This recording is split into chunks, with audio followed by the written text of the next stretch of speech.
pokoknya ada penceramah dia tuh goblok-goblokin penjual estet. Itu di Twitter, di TikTok semuanya ngomongin itu, gue bingung tuh.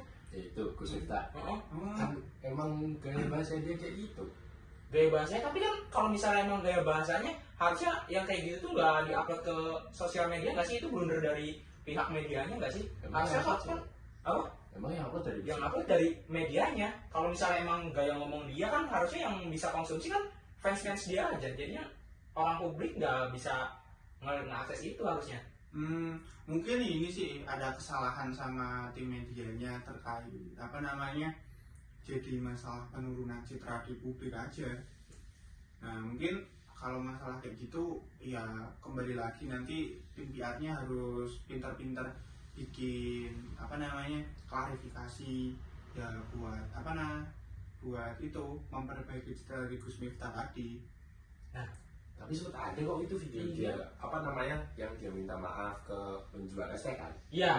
Itu ada, itu udah ada diupload juga sama Gus Miftah juga. Tapi respon publiknya tetap aja kan nggak terlalu positif respon publiknya tuh. Malah nyerang balik Gus Miftah. Mungkin di situ apa namanya, dari fansnya Gus Miftah sama publik atau masyarakat umum itu tuh apa ya, ada perbedaan pendapat gitu. Jadi mungkin lebih baiknya Gus Miftah itu nanti bikin semacam acara untuk bisa menyenangkan masyarakat di daerah sana. Jadi dengan menghadirkan sebuah acara yang mungkin berkaitan dengan pengajian dan sebagainya, itu tuh bisa membantu meningkatkan citranya dari Gus Miftah tadi. Ya semoga dengan adanya acara tersebut bisa memberikan respon positif oleh masyarakat. Ya kalau bisa. Tapi emang yang kayak gitu efektif ya? Ada nggak dasar-dasarnya kenapa harus bikin kayak gitu, apa? Alasannya kenapa? Bisa jadi blunder dua kali tuh. Misalkan kita tahu ya Gus Miftah cara penyampaiannya kayak gitu, dan dia orang-orangnya kayak gitu. Dan mungkin yang bisa menerima kan sama emang fansnya doang, tidak semua masyarakat umum. Nah, tapi ketika mungkin dia mengadakan di daerah tersebut, kalau emang ternyata di situ bukan basisnya dia, kan malah jadi blunder dua kali tuh. Nah, mungkin ini PR-nya juga ya buat PR-nya dari Gus Miftah itu tuh untuk mengarahkan gimana seorang public figure ketika dia memang berhadapan dengan masyarakat umum, dia harus menampilkan gestur dan apa ya, gimmick atau ya raut muka dan lain sebagainya itu seperti apa. Nah itu mungkin bisa diatur dan disesuaikan dulu terhadap audiensnya dari masyarakat itu tadi. Apalagi kalau misalkan sedang ada masalah seperti ini, otomatis publik itu lebih sensitif.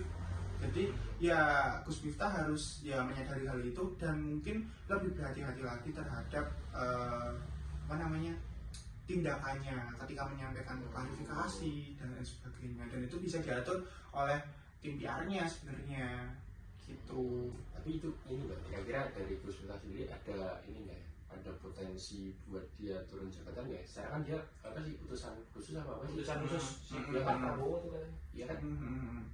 Nah mungkin tim PR-nya juga bisa bikin skenario seperti ini sih. Jadi untuk meredakan kemarahan publik itu tuh Gus Miftah daripada dipecat tidak terhormat oleh masyarakat oleh Pak Prabowo tadi, mungkin dengan sukarela dia bisa mengundurkan diri. Kenapa? Kalau misalkan dia dengan mengundurkan diri, mungkin akan mendapatkan simpati oleh masyarakat dan akan bisa mempertahankan jabatannya. Atau enggak, kalau misalkan terpaksanya dia tetap harus mundur dari jabatannya, setidaknya dia mundur dengan terhormat karena dia mengundurkan diri, bukan dipecat secara tidak terhormat gitu. Jadi mau lebih baik mundur langsung ya. Ya, mungkin solusi terbaiknya gitu kali ya. Ya mungkin. Udah jam berapa ini? Jam berapa tuh? Wih, ini udah waktunya jam mata kuliah manajemen PR nih. Berangkat kita. Berangkat, yuk.